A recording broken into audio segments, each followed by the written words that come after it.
It's been over a month since the Saints have signed Derek Carr, but in that span, it seems like the contract the team's given him is looking a little bit more reasonable today than it did back in March. Let's talk about that on the Straight Up Saints podcast, and also a rookie quarterback who could potentially come to New Orleans. Maybe, maybe not. Let's discuss who it is right here. You're listening to the Straight Up Saints podcast.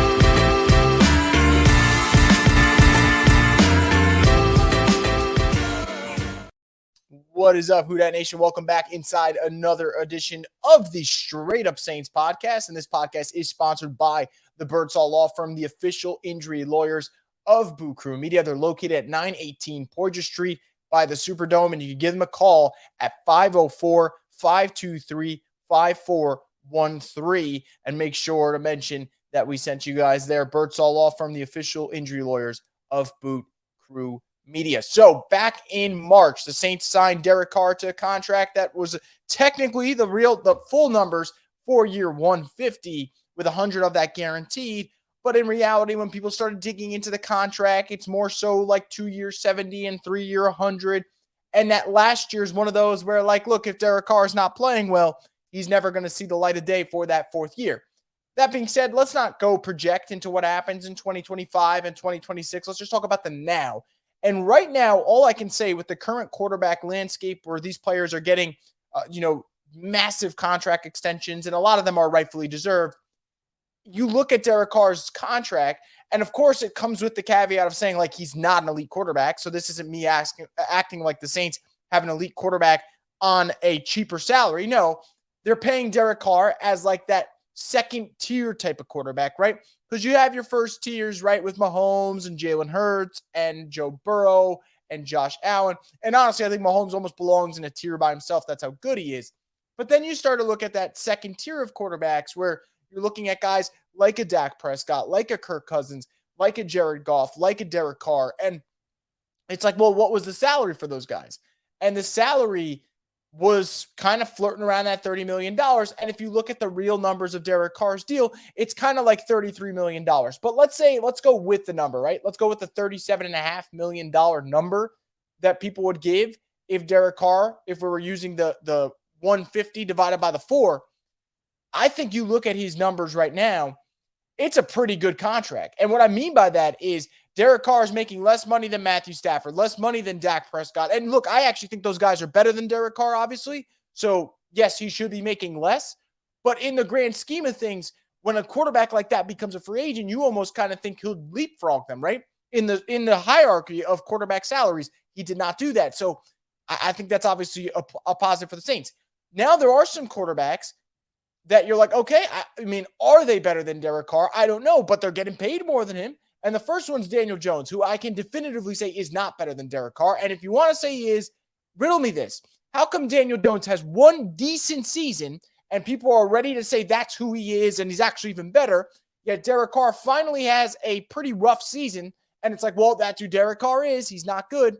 So Josh McDaniels doesn't get any blame. Brian Daboll doesn't get any credit. Makes no sense. The two are correlated with everything there. So Daniel Jones making more than Derek Carr is a little nuts to me, but he is. That makes that deal look even better. How about guys like Russell Wilson? $48 million average salary. Russell Wilson's had a way better career than Derek Carr. That's not the dispute here. I actually think Russell Wilson's bad year has made people kind of have revisionist history, but in a stupid way. Like, let's not try to diminish what Russell Wilson's done in Seattle because he had a terrible year in Denver. That being said, Russell Wilson at his best is obviously better than Derek Carr at his best, but the difference in salaries, $11 million more for Russell Wilson, I don't know. That's kind of hard for me to stomach. Like, I think Russell Wilson, when he is on his game, is definitely better than Derek Carr. Is he $11 million better than him? I don't know. He sure as hell ain't, $11 million better than him now, and that's where the discrepancy comes in. Even guys like Deshaun Watson, who almost, was in the Saints' arms last year. They were a team that were vying for him. $46 million a year. Don't get me wrong. Hell of a talent. But we got to see, can he get back to what he was? He was out of the game for 2 years.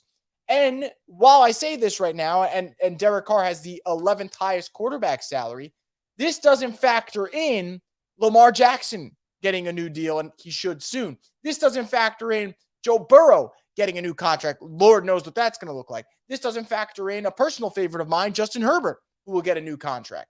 So those are three other guys that will leapfrog Derek Carr. And before the dust settles and everything's over, Derek Carr will probably be like the 14th or 15th highest paid quarterback in the league. And I think that's exactly where he should be. And now when people say, well, then how is this deal looking great to you, Chris, if you're saying he's exactly where he should be? When quarterbacks hit the free agency market, especially ones that are respectable, they usually get deals that don't warrant what they actually are. Think of Brock Osweiler. I mean, I think he got like a 4-year, $72 million deal when he left Denver the first time and went to, I believe, Houston, and he stunk. He absolutely stunk. And that's a quarterback who hasn't done anything in his career in terms of proving it. And it's not just him. Even think of Jimmy Garoppolo when he first hit free agency after the Niners traded for him. I believe he got 5-year, $137 million. That's a hell of a lot of money. Now, don't get me wrong. Jimmy Garoppolo has proven to be a respectable quarterback when he's healthy, but that was a lot of money. So when Derek Carr hits free agency, you almost kind of close your eyes and be like, man, does he hit 40 million? Does it get over 40 million?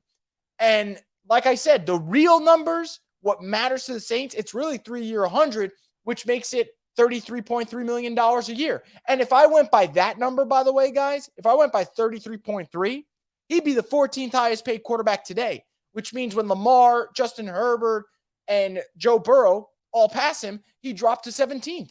And I don't think there's 16 quarterbacks better than Derek Carr. I still think there's 10. I don't think there's 16, though.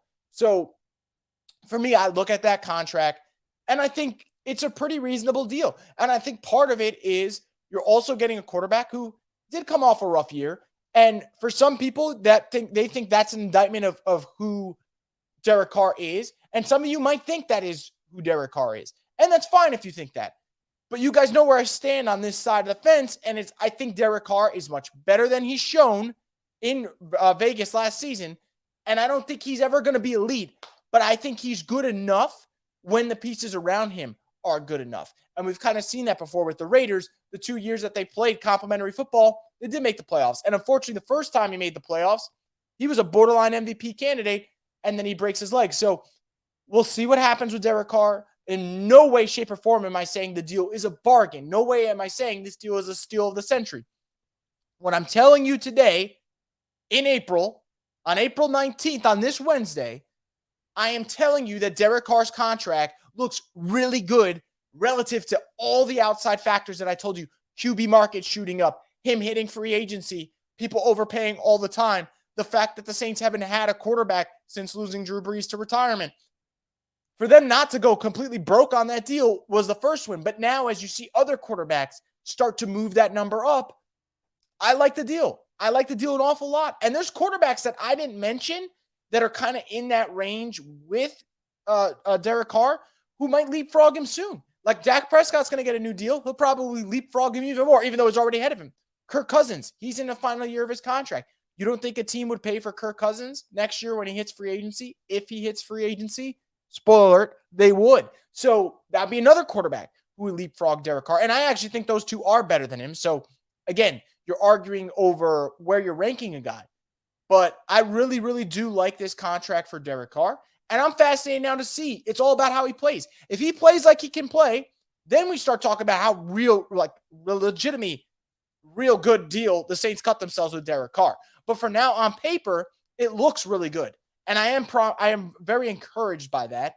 And I think now it's about the draft and how the Saints can get more complementary pieces in this building so they can do what they're supposed to do next season, and that's win a division title. Now, before I wrap things up, I said there's a rookie quarterback that could be coming to New Orleans. And I didn't mean that definitively, but let's talk about it real quick. Dorian Thompson-Robinson from UCLA. He's visiting with the Saints today, according to Jordan Schultz of The Score. Look, say whatever you want about DTR. You don't have to like his game. All I know for him is he improved almost every single year at UCLA. And let's go look at the numbers real quick and why I feel that is true. All right. You want to talk about his rating? That went up. His passer efficiency rating, best of his career, was this past season. His completion percentage, best of his career this past season, went all the way up to 69.6%. And we're talking about a guy who finished his career in the 63.3 mark. So it's not a terrible mark. It's a guy who You talk about being in the 50s when he started his career, and then the last 3 years of his UCLA stint, the worst completion percentage he had was 62.2. So completion percentage went up for him. Passing touchdowns, the most of his career with 27. Interceptions went up a little bit at 10, but nothing to really get worried about. How about his rushing yards? Yards per carry, 5.5, second best mark of his 5-year stint. 645 rushing yards was the highest of his UCLA career, and then 12 touchdowns on the ground. I don't get too caught up in rushing touchdowns. I mean, that sometimes can get inflated, but the fact that the rushing yards are up, the passing yards were way up, 700 plus from the season before. I think he's an intriguing prospect. I don't know if he fits the Saints, though, because there are two problems with Dorian. The first one is he's already 23 years old. By the time he gets to play, is he 25? Like, what happens there? The second is I don't know if he's the type of quarterback that this Saints staff can perfectly develop. I think Dorian Thompson-Robinson makes a lot of sense for teams like the 49ers who want another quarterback in that building, maybe a team like the Seahawks where you could let Geno do his thing, have a guy waiting in the wings. Those type of teams make a lot of sense. I don't know if the Saints make a ton of sense for him because I don't know if the perfect landing spot for him. But what I do know about DTR is he got better every single year at UCLA. Now, you can argue you don't love the system he runs with Chip Kelly. That's up to your discretion whether or not and how you feel about him as a head coach. But he's not going to go top 2 rounds. I don't even think he goes 3rd round. So, look, if it's day 3 and the Saints have gotten a lot of work done and they addressed running back and they addressed defensive line and they added another offensive guard, why not? If you like the player. Now, we'll see how the visit goes. That'll be pretty telling. But I think for New Orleans, I like that they're keeping their options open. They met with Hendon Hooker in this process. They're being diligent about it. Signing Derek Carr never meant you shouldn't look at quarterbacks. If anything, you should always be looking at quarterbacks, unless your quarterback is Patrick Mahomes, Joe Burrow, Jalen Hurts, whatever. But I still don't believe the Saints are going to draft a quarterback. I just don't. I think, which I've said before, don't love the issues at D-line. I think that they could use another offensive guard. They can use another pass catcher. They sure as hell should be taking advantage of the running back market. And look, if they're going to get a UCLA guy, Zach Charbonnet right there at running back is the type of player, you throw him in the Saints offense, I think week 1, he would make a difference. And that would be the type of guy that I'd love to see the Saints go after if we're going for a UCLA prospect in this year's draft. But anyway, Saints visiting with DTR. We'll see how that visit goes. If it leads to anything, could just be nothing. Maybe it's something. We'll keep our eye out on that. But that's going to wrap it up for this edition of the Straight Up Saints podcast. As always, guys, make sure to subscribe to Boot Krewe Media's YouTube page for more content like this. The draft is officially 8 days away, which means you guys can get ready for a lot of talk about who the Saints draft, how they fit the scheme, what's going on. We'll have all that coverage here at Boot Krewe Media and on the Straight Up Saints podcast, the destination for Who Dat Nation.